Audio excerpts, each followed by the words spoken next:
Well, hello, I'm Chris, and this is my kitchen sink drain video. As you can see, we have Marshmallow back there that's going to help us today. The situation is you ripped everything out and you got something that kind of looks like that going on. So this is a DIY project that anybody can do. Now notice we're doing plumbing outside of the walls. Licensed plumbers are needed for most things inside the walls unless you just understand them. For example, your sink drain should always go into the wall, because back there they're going to have a T that vents it up to the roof of the house. If you're not a licensed plumber, you may not know about that vent. And if you do not have a vent on your kitchen sink, it's not going to drain right. You have to have a vent on a double kitchen sink drain. It is about 15-16 inches from the floor, not the floor of the cabinet, the floor of the house. These are 20 inches from the floor, and these are 16 inches apart, just to get an idea of what my dimensions are. And my sewer drain is exactly 100% in the middle of the kitchen sink. So I always stub this stuff out about 6-7 inches to give us plenty of room. So I don't care who did the job, always check this joint and make sure that it is glued in there. I don't want to know how many homes have a joint that's just stuck in there they forgot to glue, and you'll have this mysterious sewer smell that you will never find. Also, we got this cover right here. So that is 1.5 inch ID Schedule 40 PVC. So on the drains, they use 1.5 inch OD, and it's just some super thin wall pipe. You're gonna need a piece like this. It's only costs a couple of dollars. You'll find it in the PVC section. So the trash bag is there so we can glue this. Sometimes they'll fit on there. If it'll fit, just stick it on there for right now. So they'll have this little piece of paper in there to protect the sewer gases from coming out. That is connected straight to the main sewer lines, wherever, septic tank, wherever it goes. So you need to cover that up, because you'll start smelling that. It's coming from that open hole right there. So you see how we just got those little boards in there to simulate the countertop? And you want to position your sink in there 100% where it's going to be. So we got the line down the middle, so this one is super easy. This is going to simulate our 3/4 inch countertop. Keep in mind, if you're using granite, you might be 1.5 inches, but try to simulate whatever countertops you're going to use. She's going through that stage where it's real easy to step on her. So sometimes you got to kick your cat. Don't be mean about it, because you can step on that thing and kill it, and you will never erase it from your mind. These are the base cabinets from Home Depot and Lowe's. You can see they have a depth of 24 inches. So we got it positioned left, right, and up and down, exactly where we want it to be. Don't take a measurement from the wall, take it from the cabinet and find out what you got right there. And you're gonna see a number, 13.5 inches. So then just confirm it on the other one, 13.5 inches. So we're going under the sink, taking a measurement between the two drains, and we have 15 inches exactly. So you have to physically have the sink that you're going to use, because it is a custom installation every time. So when you're doing this, you do not buy individual pieces like this and try to build a system. You buy a complete kit. It should be around $20 for double sink drains, 1.5 inch OD. And it's going to be this kind of thin wall pipe, and you can clearly see 1.5 inch OD outer diameter. Okay, so that kit will have everything that you need, but if you are going to run a dishwasher, you will need this special branch piece. So don't be lazy when you do this. It took us 1 minute to draw this out. All we have to do is duplicate that with the drain down here, and we'll get it right the first time. So the kit's going to have a bunch of little gaskets. We'll go through them as we put this on. Okay, so the first thing you do is get your P-trap. The short side goes to the wall. Now this one doesn't use a gasket. It's got this sort of pivot type thing in case your pipes are crooked. So the kit's gonna have a bunch of these. Take one, run it just like that. So make sure it's pivoted in the seat, and just snug it up just where it has a little bit of resistance. Perfect. Okay, so all these fittings are meant to be tightened by hand. So if you have weak hand strength or some crazy leak that just will not go away, tighten it as tight as you can with your hands. You could take some channel locks and just do little bitty increments until it stops leaking. That's all you want to do. Okay, but I have never used any tools to tighten these connections up. With 2 full sinks, you got about 2 pounds per square inch of pressure. This is all gravity. There's no pressure on this line, so that's why they can get away with a compression fitting like that. Okay, so we got our P-trap set up. The next thing we do is set our depth from the wall. Take this thing out, get your little paper out. So now we have our first little compression gasket. So you put this nut part over, gasket on there like that. Kind of slide it over. See how that gasket's kind of seating in there? Push it in. And just snug it up a little bit. So the next part is a little T that goes to each sink drain. You can see I got mine cut down a little bit already. Just like that with the gasket.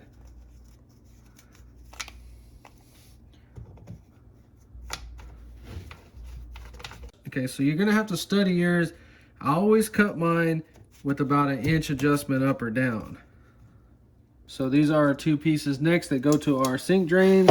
And remember, we had 15 inches between them.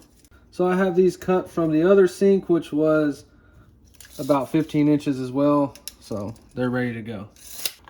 That part, gasket.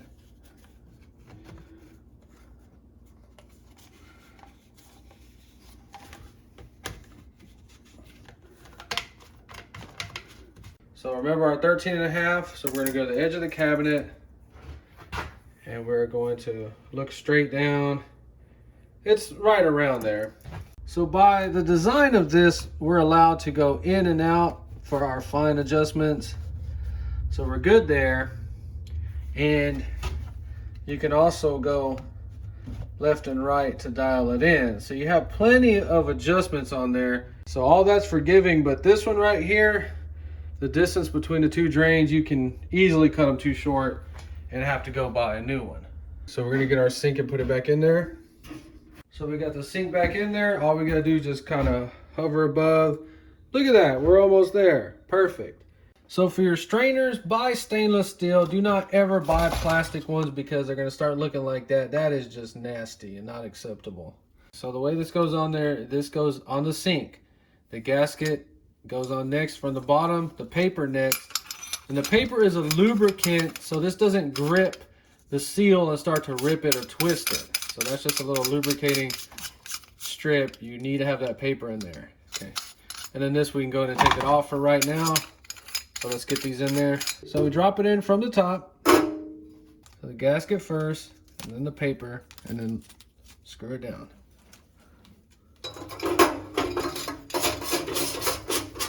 So we just need them snugged up for right now.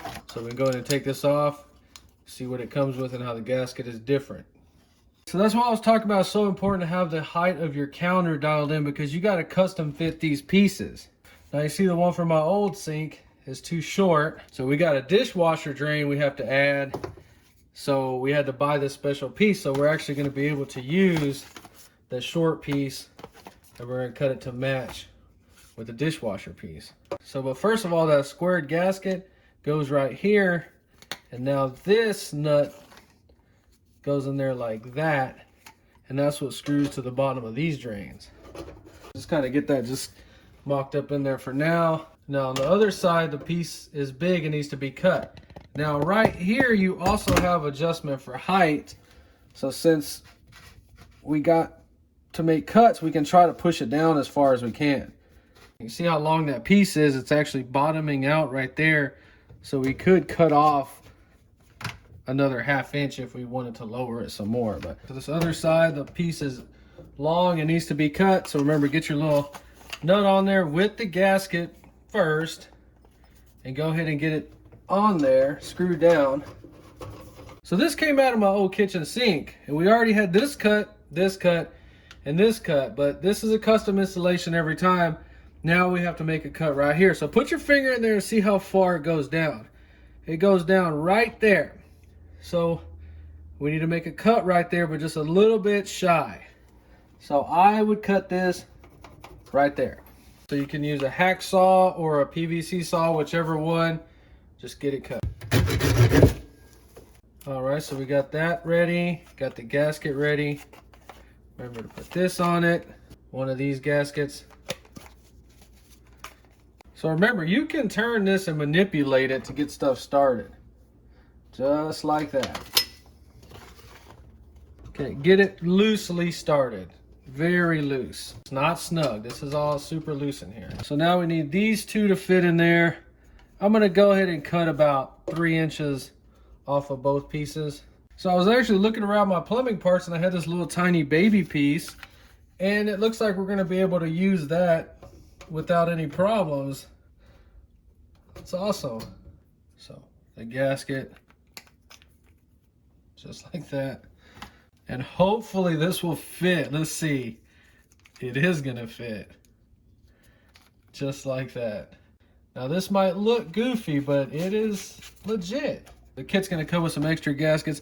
Oh my God, would you look at that? It comes with a little piece. That is so crazy. This was about $8. So that's all ready to go. Remember this gasket.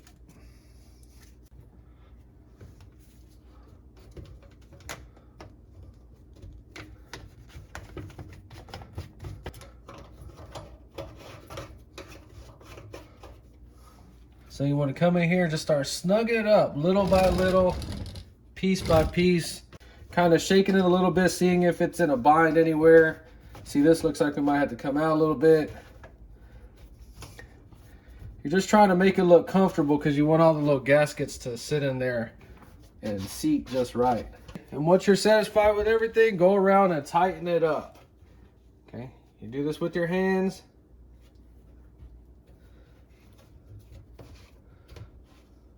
So another reason people call plumbers is because there's a lot of little tools that you need when you do this. So this, you kind of just stick it in there somehow to hold it while you tighten the bottom.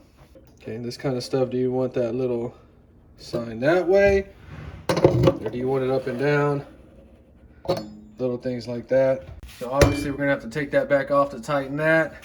We just line everything up, step back 10 feet and just make sure it passes the test. So once you get it all fit on there, then you take it back off. So we got to glue this piece on right here. We got our purple primer. We're using clear cement because it shows under here and we don't want to make a giant mess. That's why we have the trash bag in case we spill any glue or primer. Do the edge carefully without making a mess.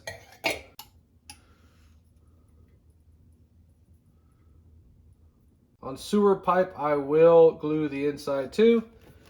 Put it on there and twist it. And hold it for about 10-15 seconds because on the sewer pipe, it can pull back. As far as your gaskets, always slide them over the pipe first because you can cut these up by trying to press the pipe in. We're just getting all this back in there. So we got everything done in there. Everything is looking beautiful. So when you do any type of sink drain, you got to test it and test it again. You never walk away from one of these without making 100% sure it does not leak. We're just gonna pour a little bit because we don't want to weigh it all the way down.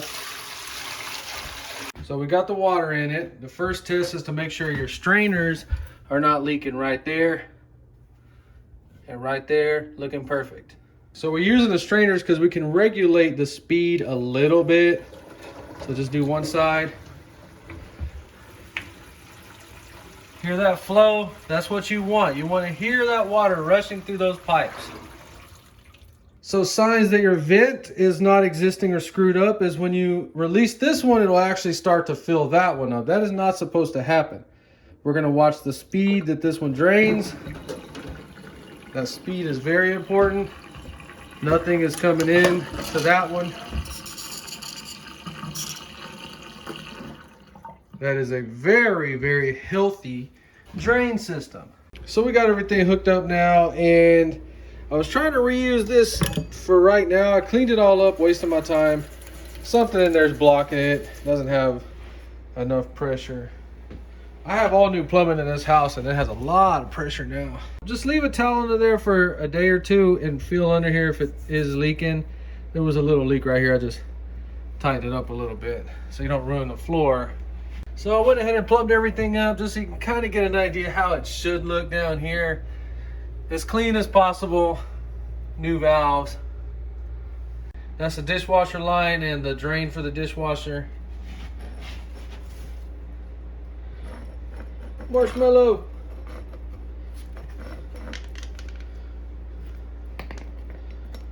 So the sink is going to get polished up like chrome. That fixture is going to get replaced for sure. Obviously, we're working our way up to the countertop, so I'm going to be doing some videos experimenting on how to do some really cool DIY. Not necessarily affordable, but this house is built on blocks and beams, so I am not going to put expensive cabinets or granite in here because the house can shift a little bit. And I would freak out if it shifted and cracked any type, manufactured stone, Corian, anything, doesn't matter.